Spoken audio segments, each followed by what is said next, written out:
The Auto Tech Channel is sponsored by Autocom Associates, your auto PR and marketing partner, and Executive Search Partners, Michigan-born, nationally recognized IT search specialists.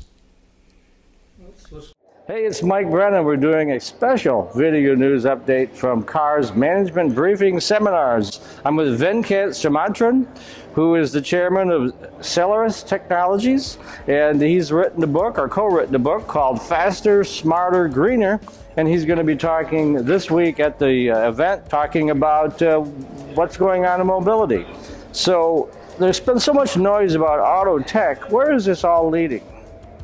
Well, this entire energy and investment in new technology in the auto industry is actually being motivated by very fundamental changes we're seeing in society. We're seeing very rapid acceleration of urbanization around the world. We're seeing growing pressures on sustainability and very often the quality of air in our cities.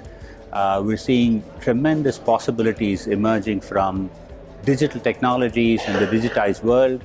And finally, people are changing, attitudes are changing. We have new attitudes from millennials.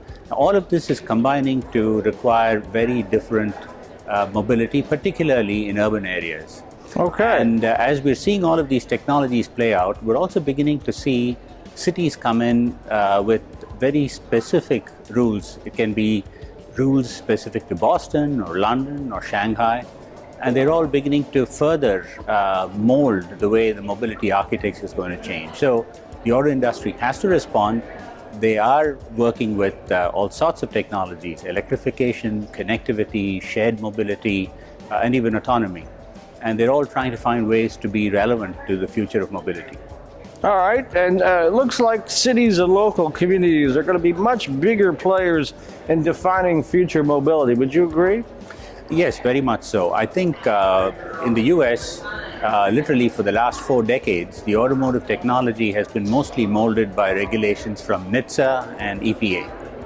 Increasingly now, cities are beginning to impose specific requirements. These are related to local air quality, it is managing congestion, it is making cities more pedestrian friendly. And all of these changes are completely changing the way demand for mobility will happen in cities. And so, yes, the auto industry will now have to not just look at the traditional federal regulators, but they will also increasingly have to pay attention to what local communities and cities want to do with shaping their mobility. All right, so what should the auto industry do now to cope with all this? In the book, we have a framework which we call chip mobility. And basically, our hypothesis is that mobility will become increasingly heterogeneous, which means we will have a lot more variety in the kinds of modal choices we have. Cars, e-bikes, Uber pool, van pool. We will see a proliferation of travel modes. So the auto industry has to be on top of these kinds of changes. We're going to see the benefits of connectivity. Connectivity coming out of either physical infrastructure or the digital connectivity. So automakers have to be savvy to how multimodal transit will happen and how they can play a role in this. There is a massive role for intelligence, both intelligence we carry in our pockets with our smartphones, intelligence we have at homes with our Google and Apple assistants, and intelligence in smart cities. And they're going to be spewing out data, which is going to allow us to more sensibly choose what kind of mobility we want and personalize it for each of us. I think each of these will have to be elements that the auto industry will have to factor as they think about a future where very likely multimodal, connected, intelligent mobility, which is personalized, is going to play a very important role.